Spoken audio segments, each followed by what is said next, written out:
Di sebuah desa kecil di Jawa Tengah, hiduplah seorang pria bernama Wanto.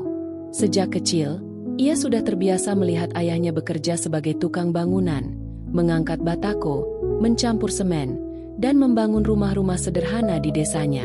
Tangan ayahnya yang kasar dan penuh kapalan menjadi saksi bisu perjuangan hidup yang keras. Setiap malam, Wanto mendengar keluhan lelah sang ayah, tetapi ia tak pernah mendengar keluhan tentang kehidupan yang serba kekurangan. "Nak, hidup ini memang berat, tapi laki-laki sejati tidak boleh mengeluh. Kita kerja buat keluarga." Begitu kata ayahnya suatu malam, sambil meminum kopi hitam yang dibuat ibunya. Hidup dalam keterbatasan mengajarkannya arti kerja keras.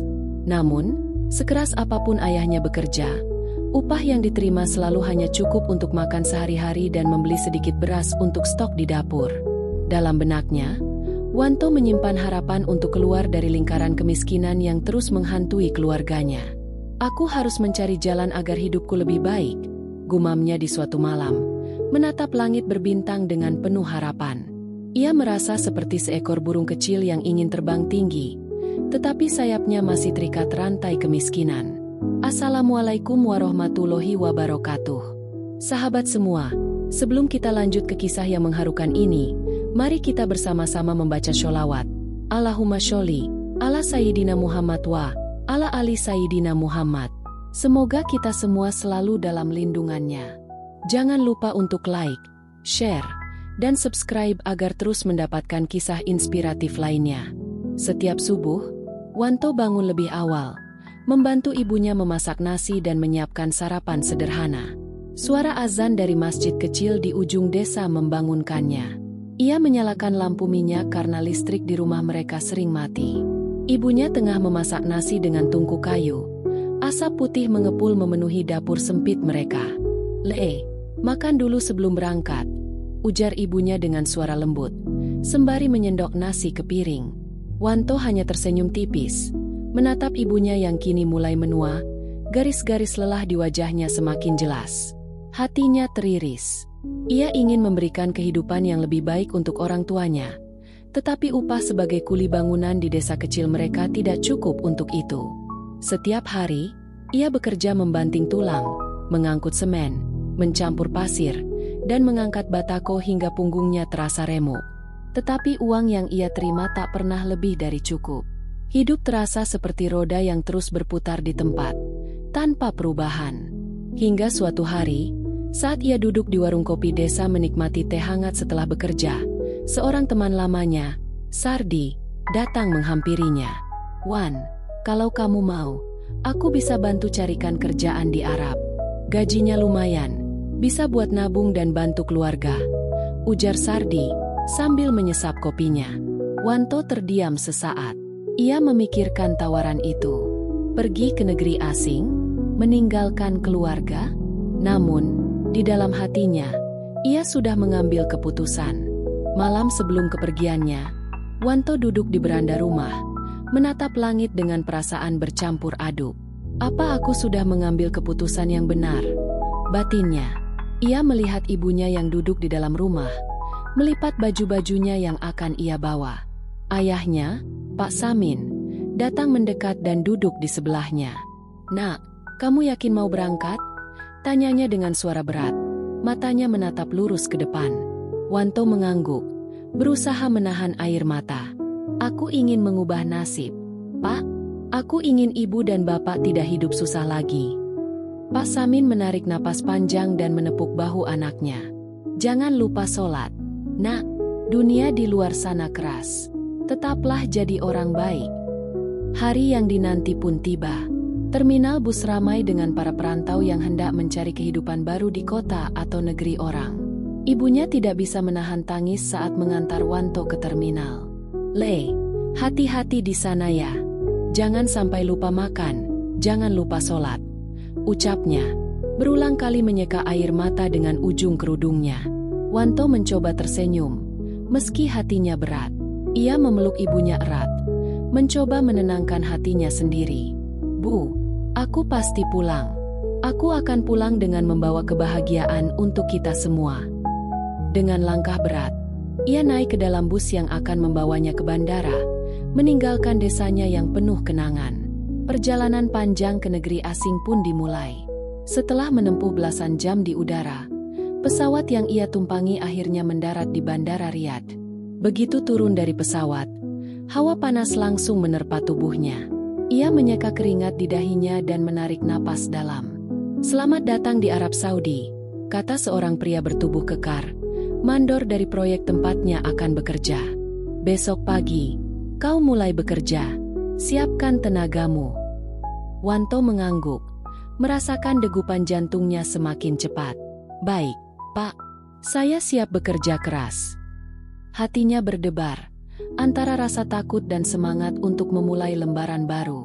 Keesokan harinya, Wanto langsung dihadapkan pada kenyataan kerasnya pekerjaan.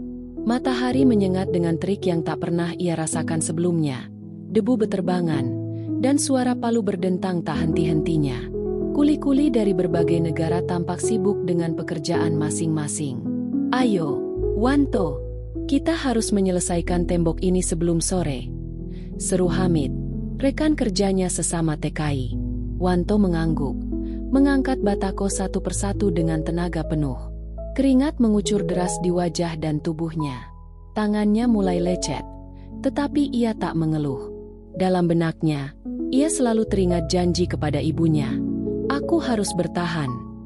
Setiap malam, tubuhnya terasa remuk, tetapi ia tahu, inilah jalan yang harus ia tempuh untuk mengubah nasib.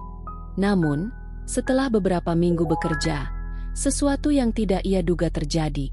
Hari-hari pertama Wanto di tanah Arab terasa seperti mimpi yang penuh tantangan. Ia tak pernah membayangkan bahwa panas di negeri ini bisa sedemikian menyengat. Matahari membakar kulitnya. Butiran keringat mengalir seperti sungai kecil di pelipisnya. Wanto berdiri di tengah proyek, menatap bangunan yang masih berupa rangka baja dan tumpukan pasir. "Ayo, kerja lebih cepat," bentak mandor. Seorang pria Arab bertubuh besar dengan sorban melilit kepalanya. Wanto menggigit bibir, menahan rasa lelah dan sakit di sekujur tubuhnya. Ia tahu, inilah harga yang harus dibayar untuk mengubah nasib. Setiap pagi, ia harus bangun sebelum fajar menyingsing. Setelah sholat subuh, ia dan teman-temannya sesama pekerja migran berjalan menuju lokasi proyek. Di sana, ia harus mencampur semen, mengangkat batu bata, dan memasang kerangka bangunan dalam. Terik yang menyiksa. Kadang, Wanto merasa tubuhnya seperti mesin yang terus dipaksa bekerja tanpa henti. Malam hari, tubuhnya terasa remuk, tetapi ia hanya bisa menghela napas panjang dan mengingat janji yang ia buat kepada ibunya. "Aku harus bertahan," gumamnya, menatap langit malam yang kosong di atas padang pasir. Meski berat, lambat laun Wanto mulai terbiasa dengan ritme kerja di Arab. Ia belajar memahami bahasa isyarat yang digunakan para pekerja dari berbagai negara. Dari Pakistan, Bangladesh, India, hingga Sudan, semua datang dengan impian yang sama, mencari kehidupan yang lebih baik. "Wanto, kamu dari Indonesia ya?" tanya seorang pria bertubuh tinggi dengan wajah ramah. Namanya Hamid, sesama pekerja asal Jawa yang sudah lebih lama bekerja di proyek ini. Wanto mengangguk, merasa lega menemukan seseorang dari tanah airnya. "Aku sudah 3 tahun di sini, Wan. Susah memang, tapi kalau bisa bertahan, hasilnya lumayan. Kamu kuat, kan?" Hamid menepuk bahunya. "Aku akan bertahan, Hamid. Aku tak punya pilihan lain." Wanto tersenyum lelah. Hamid tertawa kecil. "Itu semangat yang bagus. Tapi ingat, jangan sampai mandor marah. Mereka bisa memperlakukan kita semena-mena." Wanto mengangguk paham. Ia mulai mengerti bagaimana sistem kerja di sini. Tidak ada belas kasihan, tidak ada istirahat yang cukup, hanya keringat dan kerja keras. Beberapa bulan berlalu, Wanto mulai mendapatkan kepercayaan lebih dari mandor. Ia bekerja dengan giat, tidak pernah mengeluh, dan selalu menyelesaikan tugasnya dengan baik. Namun, di balik semua kesibukan itu, ia menyimpan kerinduan yang mendalam kepada keluarganya. Setiap malam, ia duduk di sudut kamar sempitnya, memandangi foto ibunya yang ia bawa dari kampung. "Bu, semoga ibu sehat selalu," gumamnya pelan, menahan air mata yang hendak jatuh. Suatu malam, ia menghubungi keluarganya melalui panggilan video. Wajah ibunya muncul di layar. Tampak lebih tua dari terakhir kali ia melihatnya. "Le, kamu sehat di sana?" Suara ibunya terdengar bergetar. "Aku sehat, Bu. Ibu jangan khawatir. Aku kerja keras biar kita bisa hidup lebih baik." Di belakang ibunya, tampak Pak Samin duduk diam, matanya berkaca-kaca. "Nak, jangan lupa jaga diri. Kami selalu mendoakanmu." Wanto mengangguk sambil tersenyum. Rasa lelahnya seketika sirna hanya dengan mendengar suara keluarganya. Suatu hari, proyek tempat Wanto bekerja mendapatkan kunjungan dari pemiliknya, seorang pria Arab kaya raya bernama Sheikh Khalid. Wanto dan pekerja lainnya diperintahkan untuk berdiri berjajar rapi saat sang pemilik datang. Di samping Sheikh Khalid, seorang wanita berwajah cantik berjalan anggun. Matanya tajam, bibirnya merah merekah, dan posturnya tegap seperti seorang ratu. "Siapa dia?" bisik Wanto kepada Hamid. "Itu istri bos besar. Hati-hati, jangan sampai menatap terlalu lama," jawab Hamid cepat.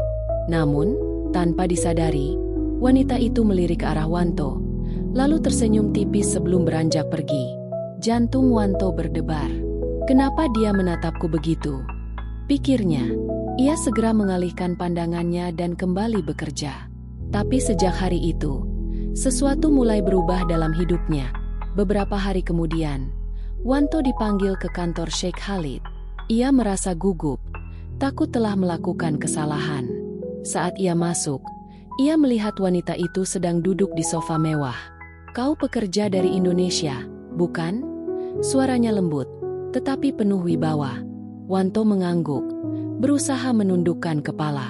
"Namamu Wanto?" Ia kembali mengangguk.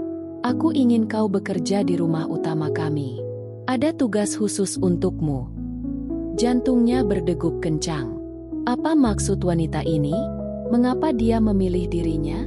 Namun, Wanto tahu, menolak perintah majikan bukanlah pilihan yang bijak. Dengan suara pelan, ia menjawab, "Baik, Bu. Saya siap bekerja." Sejak hari itu, hidup Wanto berubah arah, memasuki babak baru yang penuh ketegangan dan rahasia. Pindah bekerja di rumah utama Sheikh Khalid adalah perubahan besar bagi Wanto. Ia tidak lagi berkeringat di bawah terik matahari, tetapi berada di dalam rumah megah dengan lantai marmer berkilauan. Pekerjaannya bukan lagi mengangkat batu bata, melainkan memastikan taman dan halaman selalu bersih. Namun, ada satu hal yang membuatnya terus merasa cemas. Kehadiran istri Sheikh Khalid, seorang wanita bernama Yasmin. Sejak pertama kali melihatnya, Wanto merasakan sesuatu yang berbeda. Setiap kali mereka berpapasan di lorong rumah, wanita itu selalu menatapnya lebih lama dari seharusnya. Suatu malam, saat Wanto tengah menyiram tanaman di taman belakang, suara lembut menghentikannya. "Wanto, kau sudah lama bekerja di sini." Suara itu datang dari Yasmin yang berdiri di beranda. Jantungnya berdegup lebih cepat. "Baru beberapa minggu, Bu," jawabnya sambil menundukkan kepala. Yasmin tersenyum tipis, melangkah lebih dekat. "Kau berbeda dari pekerja lain. Rajin, sopan, dan menarik." Kata-kata itu menggantung di udara, membuat Wanto merasa janggal. Ia tahu ini berbahaya. Istri seorang sheikh besar berbicara seperti itu padanya? Hari-hari berikutnya, Wanto berusaha menghindari Yasmin.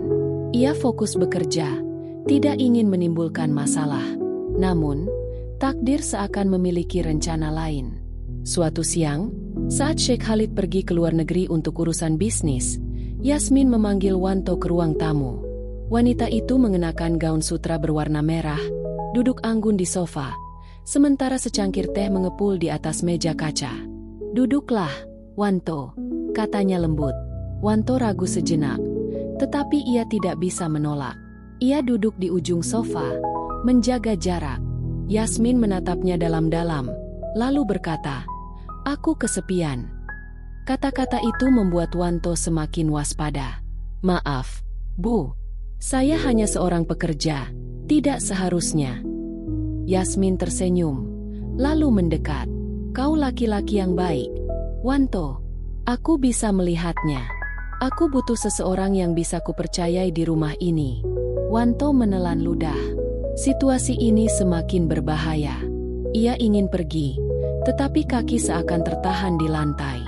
Ia tahu, jika ia salah langkah, masa depannya bisa hancur. Malam itu, Wanto tidak bisa tidur. Ia merasa seperti berada di persimpangan jalan yang berbahaya. Ia mengingat pesan ibunya sebelum berangkat ke Arab. "Nak, jaga dirimu baik-baik. Jangan sampai terjerumus dalam hal yang salah." Tapi di sisi lain, hatinya bergetar setiap kali mengingat tatapan Yasmin. Ia sadar, wanita itu bukan hanya sekadar istri Sheikh Khalid. Ia adalah seorang wanita yang kesepian, terjebak dalam pernikahan tanpa cinta. Keesokan harinya, Wanto kembali bekerja seperti biasa, tetapi sesuatu telah berubah. Yasmin semakin sering berada di dekatnya, sesekali menyentuh tangannya saat mereka berbicara. "Kau tidak perlu takut, Wanto," katanya suatu hari.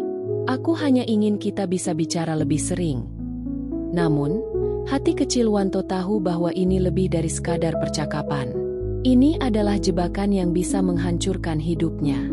Suatu sore, Yasmin memanggil Wanto ke kamarnya. Ini pertama kalinya ia diundang masuk ke dalam ruangan pribadi istri Sheikh Khalid. Ruangan itu mewah, dipenuhi aroma parfum melati yang lembut. Yasmin duduk di tepi ranjang, menatapnya dengan ekspresi penuh arti.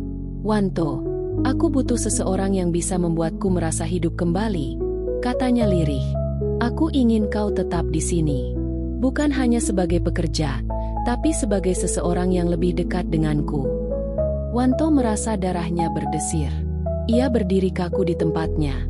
Pikirannya berputar cepat. Ini adalah kesempatan yang bisa mengubah hidupnya, tetapi juga bisa menghancurkannya. Ia bisa saja menerima tawaran Yasmin dan hidup dalam kemewahan, tetapi ia juga bisa kehilangan semua yang telah ia bangun dengan susah payah. Ia menghela napas panjang, lalu berkata dengan suara pelan, "Maaf, Bu. Saya tidak bisa." Yasmin terdiam, wajahnya sedikit berubah.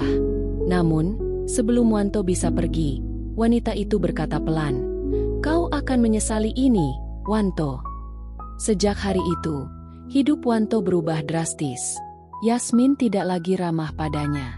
Ia mulai menerima perlakuan dingin, dan tiba-tiba tugasnya menjadi lebih berat dari sebelumnya. Setiap kesalahan kecil yang ia buat langsung dilaporkan ke mandor, membuatnya sering mendapat teguran. Bahkan rekan-rekan kerjanya mulai menjauh, seakan ada sesuatu yang salah dengan dirinya. Suatu malam, Hamid menghampirinya di asrama.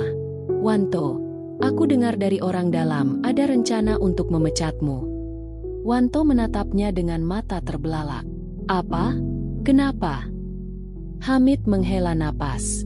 "Katanya kau membuat majikan tidak senang." Hati Wanto mencelos. Ia tahu ini pasti ulah Yasmin. Wanita itu benar-benar tidak terima dengan penolakannya. Ia mulai berpikir keras. Apa yang harus ia lakukan? Apakah ia harus meminta maaf? Ataukah ia harus mencari cara lain untuk menyelamatkan pekerjaannya? Satu hal yang pasti, hidupnya kini berada dalam bahaya. Beberapa hari setelah kabar tentang pemecatannya mulai beredar, Wanto merasakan tekanan semakin berat. Setiap pekerjaan yang biasanya ia lakukan dengan baik, kini selalu dianggap salah. Para pengawas mulai mencari-cari kesalahannya, seolah menunggu kesempatan untuk mengeluarkannya dari rumah mewah Sheikh Khalid. Malam itu, Wanto duduk termenung di asrama pekerja. Tatapan matanya kosong menatap langit. Ia mengingat kembali perjalanan panjangnya dari Jawa Tengah hingga ke negeri pasir ini. Ia mengingat ibunya, ayahnya, dan janji yang ia buat pada dirinya sendiri untuk memperbaiki hidup. Apakah ini akhirnya? Pikirnya. Hamid menepuk bahunya pelan. "Wanto, kau harus segera ambil keputusan. Jika kau terus diam, mereka akan menendangmu keluar tanpa pesangon." Wanto menarik napas panjang. "Aku tak tahu harus bagaimana. Hamid, aku tak ingin kalah, tapi aku juga tak mau hidup dalam ketakutan." Keesokan harinya, sebuah kejadian yang mengejutkan terjadi. Sheikh Khalid pulang lebih awal dari perjalanan bisnisnya. Ia tampak tidak senang dan langsung mengumpulkan semua pekerja di halaman belakang. Dengan suara berat, ia berkata, "Saya mendengar ada seseorang yang tidak menghormati aturan rumah ini. Saya tidak suka pengkhianatan. Jika ada yang melakukan sesuatu yang memalukan, lebih baik angkat kaki sekarang juga." Jantung Wanto berdegup kencang. Ia melihat Yasmin berdiri di balkon, menatapnya dengan tatapan penuh arti. Ia tahu, ini adalah puncak dari rencana Yasmin.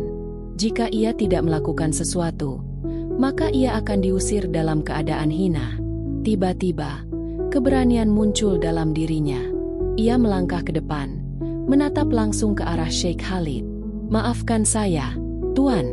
Saya hanya ingin bekerja dengan baik. Jika ada yang mengatakan saya melakukan sesuatu yang salah, itu tidak benar." Sheikh Khalid menyipitkan mata, menatapnya tajam. "Apa maksudmu?" Yasmin melangkah turun dari balkon, berjalan anggun mendekati mereka. Dengan suara lembut, ia berkata, "Wanto bersikap kurang sopan terhadapku, Khalid. Aku merasa tidak nyaman dengan kehadirannya di rumah ini." Wanto merasa darahnya mendidih. Ia tahu, ini adalah pukulan terakhir Yasmin untuk menjatuhkannya. Semua pekerja menatapnya dengan tatapan prihatin, sementara Sheikh Khalid tampak berpikir keras. Setelah beberapa saat hening, Sheikh Khalid akhirnya berbicara. "Jika benar kau tidak menghormati istriku, maka kau harus pergi malam ini juga." Wanto menelan ludah. Ini adalah kesempatan terakhirnya untuk menyelamatkan dirinya. Dengan suara bergetar namun tegas, ia berkata, "Tuan, saya menghormati Anda dan keluarga Anda, tapi saya tidak bisa menerima fitnah ini. Saya tidak pernah melakukan hal yang tidak sopan." Yasmin mendengus kecil, lalu berkata dengan manis, "Khalid, aku hanya ingin merasa nyaman. Bukankah lebih baik jika dia pergi saja?"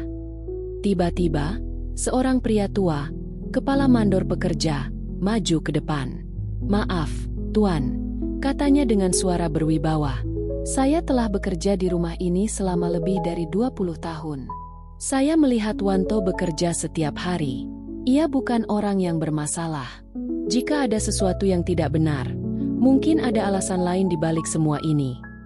Sheikh Khalid menatap mandor itu dengan tatapan tajam, lalu mengalihkan pandangannya ke Yasmin. Sesuatu dalam ekspresi istrinya tampak berubah, seakan ada kegugupan di sana. "Yasmin, kau yakin dia harus pergi?" Yasmin terdiam sesaat, lalu mengangguk pelan. "Iya, Khalid, aku merasa tidak nyaman dengan kehadirannya."